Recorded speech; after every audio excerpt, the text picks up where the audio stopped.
Today's episode of the Tourpreneur podcast is kindly sponsored by Checkfront, the booking platform trusted by over 5,000 tour and activity operators around the world.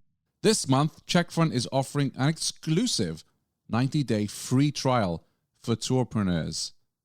Find out more at checkfront.com/tourpreneur. Welcome to the Tourpreneur podcast. Travel industry veteran Shane Whaley will take you on a journey with fellow tourpreneurs, sharing their tips, ideas, insights, and success stories to inspire you to make your tour business the best it can be. And now, here is your host, Shane Whaley.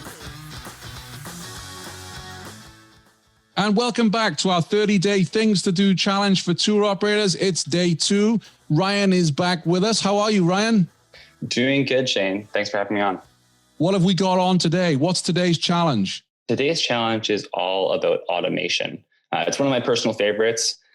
So we've heard, again, from lots of operators about automating repetitive tasks that can easily be forgotten. There's lots of tasks that we do in our workflows, but some things just seem to slip through the cracks over and over again. So by automating some of those tasks, we can free up time, avoid miscommunication, and just make sure that everything gets done in the order that it needs to.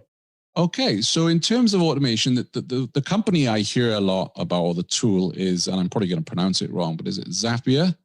Zapier, yeah. Their slogan is happier with Zapier, so that's how I always remember it. How exactly does that work? So Zapier is built around workflows. In a nutshell, it's a online automation tool that helps apps talk to each other. So things like Google Sheets and MailChimp and Airtable and Checkfront and Slack. It's built around these workflows called Zaps, and it's very plug and play, super intuitive. It's very like a set and forget app. Once you set it up, it can kind of does its thing. So a good example of that is if you receive bookings, let's say a few of our staff members don't have access to the booking system, you can set up Zapier to send every booking that comes through into a Google Sheet. So that's a live updated sheet that your tour guides can check to see who's arriving for the tour. And how easy is it to use Zapier? It's fairly easy. Yeah, you simply set up, integrate, connect it with your booking platform and any other apps that you might want to use. They have a huge list. There's lots of different options to choose from, and then each app, you can choose to basically just make connections between the two. And it's very like a if this, then that. So very logical. So if a booking arrives, send the booking details to Google Sheets, for example. Yeah. I see the other tool you make reference to on the day 2 challenge is Trello cards. Yeah, Trello is an amazing tool. We use it. Personally, I use it for project management, but tour operators can really benefit from any other projects, maybe outside of their workflow that they're using. Trello also has lots of resources on how tour operators can use it. And they have lots of different types of businesses use Trello for different project management.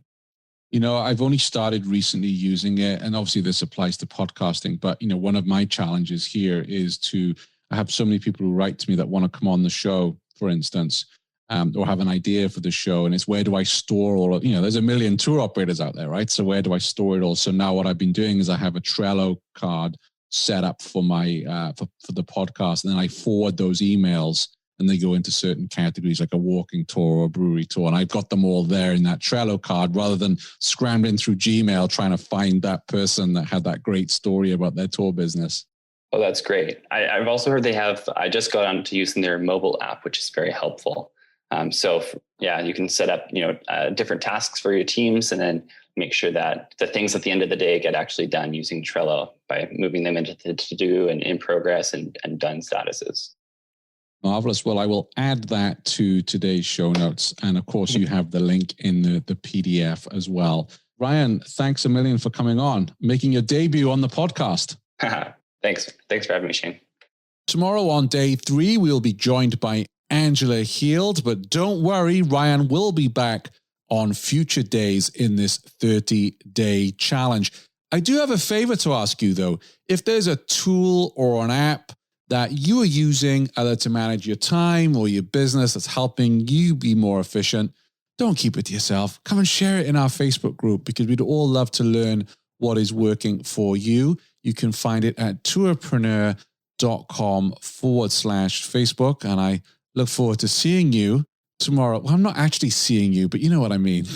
Tomorrow, day 3 of the 30-day challenge.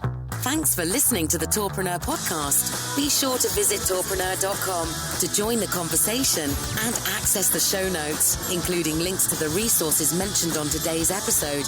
This is Tourpreneur.